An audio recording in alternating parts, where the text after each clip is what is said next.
The allure of KU spreads across the expanse of Kansas, like the wind that waves the wheat.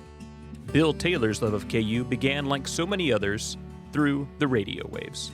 When I was a little kid, we would lay down on the floor and listen to the radio. The 1952 team had two guys from Columbus, Kansas, which was close to where I was from. Like many young people, Bill arrived at KU uncertain about his future, but open to possibilities. It was the most eclectic group of people that you could ever imagine, and it was a higher education in and of itself for a guy from, the country and the farm.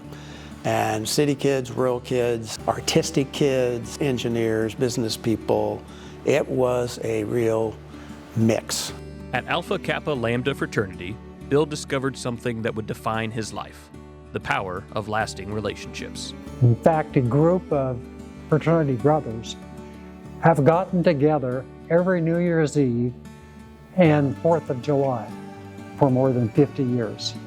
After graduation, Bill built a distinguished 35-year career with Ernst Young, but success never dimmed his connection to KU. Bill was an active member of the Accounting Advisory Board of the school and of the School of Business Advisory Board. He was a contributor, and when he spoke, people listened. You knew right away he was a man of substance.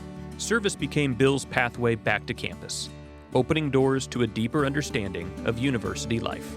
I was on the board of the KU Memorial Union.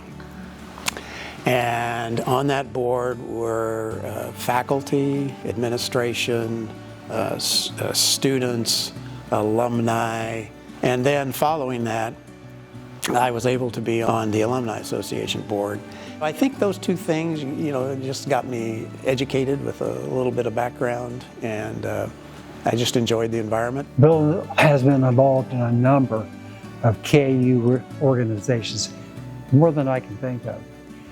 I know that he was particularly proud of his involvement in the business school Multicultural Scholars Program. Then came a meeting that would change everything. A chance encounter with the program that matched Bill and Marilyn's deepest values. I was there, and a professor by the name of Renate Mai-Dalton had just started that 2 or 3 years before. So I went home and told Marilyn about it. And within a couple of 3 weeks, we reached out to Renate. The decision was deeply personal, honoring the memory of their daughter, Megan. They wanted to do something that was a memory of her. Megan was an excellent student. Megan liked the arts. She liked travel. She liked to help people. What we found was the scholarship mentoring program pretty much mirrored what Megan enjoyed. The real key is that we wanted to find things that had a real impact, something that we thought our daughter, would relate to. Professor Mai-Dalton had a vision to unlock the potential she saw in students who needed extra support. She had worked with enough students of great potential. She turned them from folks who would have been academic failures into academic successes over time.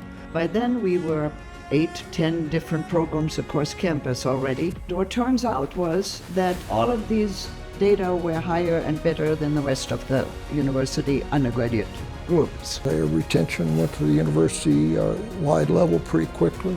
Their graduation rates reached that level and above. Their GPAs ended up being higher than the GPAs of both students. They began to be accepted in prestigious graduate and professional schools around the country. Bill's impact didn't stop there. He saw opportunity where others saw obstacles, transforming how KU students experience the world. One of Bill's passions is he has a vision for study abroad, and that is through academic partnerships. Bill would say you get double for your money, right? Because the student who comes in helps us internationalize our classroom here on campus. He started asking us questions like, how many students study abroad and what proportion? And I think when it started, it was about 12%. And he said, well, 12 is a good number, but how about 15 next year? And at this point, I think about half of all graduating business students have studied abroad. Bill's vision extended beyond campus to the state capitol, where he helped lead the fight for higher education funding. Citizens for Higher Education was an outgrowth or supported by and formed by the Civic Council, which is the top 100 businesses in Kansas City. They presented a common front to the legislature on questions that led to higher funding, I think ultimately, that led to a more positive policy environment. What drives someone to give so generously of their time, talent, and treasure? The answer lies in gratitude and a simple belief in the transformative power of opportunity. Bill wanted everyone to have an opportunity to attend KU as he had. He was very passionate about helping students to give them the same opportunities that he had. Bill is not only generous in terms of finances, but he is generous with his time and his interest, genuine interest in young people. Students are always just amazed that a businessman of his stature knows about stuff like this, and that this is important stuff in the real world for professionals in business. Today, Bill's legacy lives on in every student whose potential is unlocked, every dream that becomes reality. Everyone wins when you help someone be more successful, and that's what Bill and Marilyn have done with their lives.